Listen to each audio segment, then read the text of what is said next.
మీరు మొత్తం బ్రూస్లీ చరిత్ర అంతా చదివేశారు. బ్రూస్లీ కూడా ఇన్ని విషయాలు తెలుసుంటావేమో ఆబ్వియస్లీ, ఎందుకంటే నేను టావో బ్రూస్లీని నేను వాళ్ళు ఈ మొత్తం అన్ని చూసి తర్వాత రిటర్న్ ఆఫ్ ద డ్రాగన్ ఈ డైరెక్టెడ్ హిమ్సెల్ఫ్. అది యాక్చువల్లీ ఒరిజినల్ రిలీజ్ అయింది వే ఆఫ్ ద డ్రాగన్ అనే పేరుతో, కానీ ఎంటర్ ద డ్రాగన్ తర్వాత డబ్ చేశారు కాబట్టి ఇక్కడ రిటర్న్ ఆఫ్ ద డ్రాగన్ అని పేరు మార్చారు ఓవర్సీస్ రిలీజ్కి. ఈ way of the dragon, big boss, Chinese connection ఈ సినిమాలు వచ్చిన తర్వాత అప్పుడు రాబర్ట్ వైజ్ అని ఒక డైరెక్టరు అండ్ ఫెడ్ వాండ్రాబ్ అని ఒక producer, they had this idea, మనం ఇప్పుడు సౌత్లో రెండు లాంగ్వేజ్లో చేస్తే మనకు కొంచెం ఇది వస్తుంది, బల్క్ ఆఫ్ ది థింగ్ మనకు హాంకాంగ్ నుంచి వస్తుంది, ఇంటర్నేషనల్ మార్కెట్లో ట్రై చేద్దాం అనే ఉద్దేశంతో ఎంటర్ ద డ్రాగన్ స్టార్ట్ అయింది. And that made him the biggest star. Enter the dragon start అయిన తర్వాత ఒక 1 month రిలీజ్, ఈ saw the last copy, first copy and is very happy with it, and he told his wife and everything.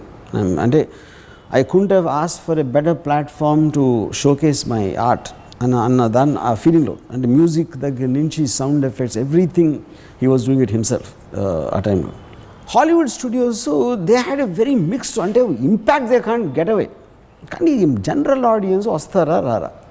Chinese hero అంటే అంటే Asian and American, western, European మార్కెట్స్లో ఒక Chinese ఫేస్ని చూసి వచ్చిన అంతవరకు లేదు, అసలు ఇన్స్టెన్స్ అనేది లేదు. Actually that way he created history of course. And release అయిన తర్వాత ఇట్ క్రియేటెడ్ ఎ సెన్సేషన్. అంటే ఫస్ట్ నా కజిన్ చెప్పాడు, బ్రూస్లీ అంటే బ్రూస్లీ చచ్చిపోతాడా, Bruce Lee how the fuck and Bruce Lee die అనేది ఫీలింగ్. అప్పుడు ఒక స్టేజ్లో తను ఏదో చంపేశారు, చైనీస్ షాలిన్ మాంక్ టెంపుల్ వాళ్ళు కంఫూ సీక్రెట్ ఇచ్చేసి వాళ్ళు ఏదో చేశారు, గవర్నమెంట్ చంపేసింది, ఏదో రకరకాల ఒక వార్తలు. ఎందుకంటే బ్రూస్లీ అనేవాడు చావటం అనేది అసలు ఊహకి అందదు, అసలు యూ కాంట్ అండర్స్టాండ్. అంటే most perfect specimen of human being, his strength of mind, his intensity, his body, his fighting skill, అంటే you can't go better than Bruce Lee. అలాంటి ఎలిమెంట్ ఉన్న మనిషి just like that he died. అదేంటి, it's a reaction to a pain killer tablet. The official confirmation the death సర్టిఫికేట్లో ఒక aspirin లాంటి టాబ్లెట్కి ఒక negative reaction తోటి చచ్చిపోయాడు బ్రూస్లీ. యాక్చువల్గా మీకేమనిపిస్తుంది, do you suspect that? I think 100% official cause is correct. ఎందుకంటే కాన్స్పిరసీ అనేది ఎవరైనా ఏదైనా అనుకోవచ్చు, దెయ్యం వచ్చి చంపేసింది అనుకోవచ్చు, లేకపోతే దేవుడు ఏదో అనుకున్నా, అది పాయింట్ అది కాదు.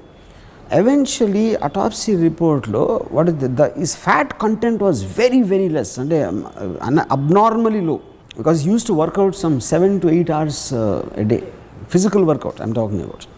అలా చేసినప్పుడు ఆల్రెడీ డాక్టర్స్ వార్న్డ్ హిమ్, అంతకుముందు ఉన్న he used to have some kind of dizziness effect. అప్పుడు చెక్ చేసినప్పుడు they warned him, your fat content is like unimaginably low and it is not human, not natural to have that kind of to have that kind of a low fat content, ఎందుకంటే it's all muscle, pure muscle. But I believe అలాంటి నాకు medical aspect నాకు తెలియదు, అలాంటి దాంట్లో ఒక particular దాంట్లో it just did a reaction in the brain. Do you feel it's a tragic thing, I mean, that he died at 32? Honestly, I'm very glad.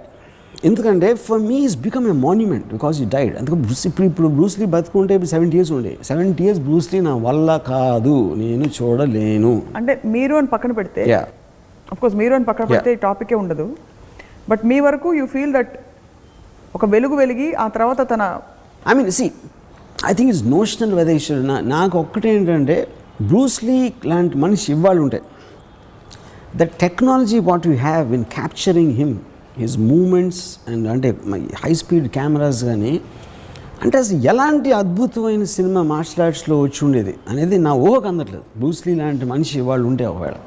కానీ ఇంత పెద్ద మార్షల్ ఆర్ట్స్ ఇండస్ట్రీ ఉంది, థాయిలాండ్లో ఉంది, కొరియాలో ఉంది, అఫ్కోర్స్ హాంకాంగ్, చైనా, జపాన్, ఇన్ని కంట్రీస్లో traditional martial art industry ఉంది.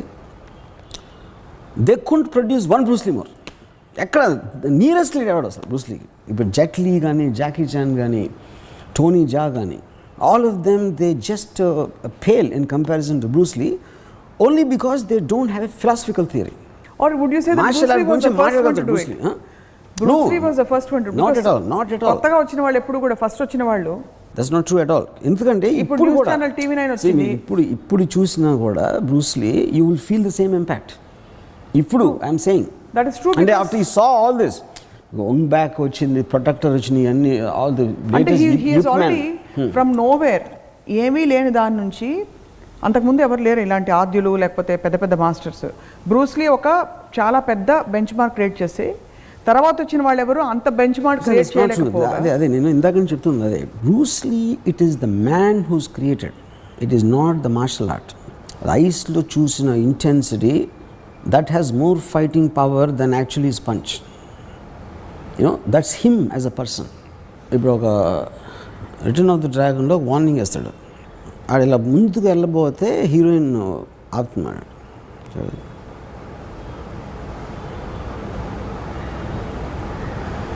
A gesture, it is an intent which he communicates with his eyes. దాని మూలన తన పంచ్ ఎక్కువ పవర్ఫుల్ అనిపిస్తుంది. అది పాయింట్ అక్కడ. It is a man, it is a man, it is like the one, it's water, it's water. You should be like water. If they don't concentrate on the finger. That's a personal philosophy which no actor can do that. Tony Jack చెప్పమనండి, అది చెప్పలేడు. Thought అదే, voice ఉంటుంది తనకు కూడా. తన internal feeling ఒక externalise ఎక్స్ప్రెషన్లో వచ్చిన దాని మూలన ఈ just stays in our mind after that. So he was a real hero. Hero, I don't know. I think he's a force of nature. I mean, I think people like Bruce Lee will happen. I mean, I think he happened only once in the history of the world. What do you think? అంటే ఇప్పుడు if you look at his death and the way things happened for him, ఇదంతా ఏంటంటారు? What is your personal philosophy about this? Shaped. How did Bruce Lee become a Bruce Lee? I'll tell you. See, one is force of nature అనేది by definition itself ఒక uniqueness. ఎన్నో జీవులు ఉంటాయి, ఏదేదో ఉంటాయి, నదులు ఉంటాయి, ఇవి ఉంటాయి. Suddenly one thing comes out of the blue which has no comparison, which has no benchmark. మీరు అంతకుముందు కనీ విని ఎరగని అని ఒక ఫ్రేజ్ ఉంటుంది కదా, కనీ విని ఎరగని ఒక మనిషి, అది ఫోర్స్ ఆఫ్ నేచర్. అది ఎవరు క్రియేట్ చేయాలి. అంటే nature wants to express itself through him. Yeah. And he became the perfect medium. ఒక డైమండ్, ఎన్నో రాళ్ళు ఉంటాయి, రప్పలు ఉంటాయి, ఒక కోహినూర్ డైమండ్ ఒకటే ఉంటుంది. అది రాయి. అదొక్కటే ఎందుకు వచ్చిందంటే అది కావాలని బ్రహ్మో గెమ్మో క్రియేట్ చేసాడా, లేకపోతే ఇట్ ఈస్ బై యాక్సిడెంటా, ఇట్ ఈస్ బై ఇంటెంటా అనేది I think I or anybody will be too less to comment on that. Why only Bruce Lee should be this and so that is why it's called a force of nature. Nature ఒక particular టైంలో takes a decision or just on something it that's it. So the force of nature aspect is a point is like ఒక same thing will go to an artist like maybe a Mozart, for example. You know? Same thing can go to some highly intellectual Adolf Hitler. How can you convince entire Germany that he can be the king of the world? And it is that one particular trait in that person. They are all forces of nature.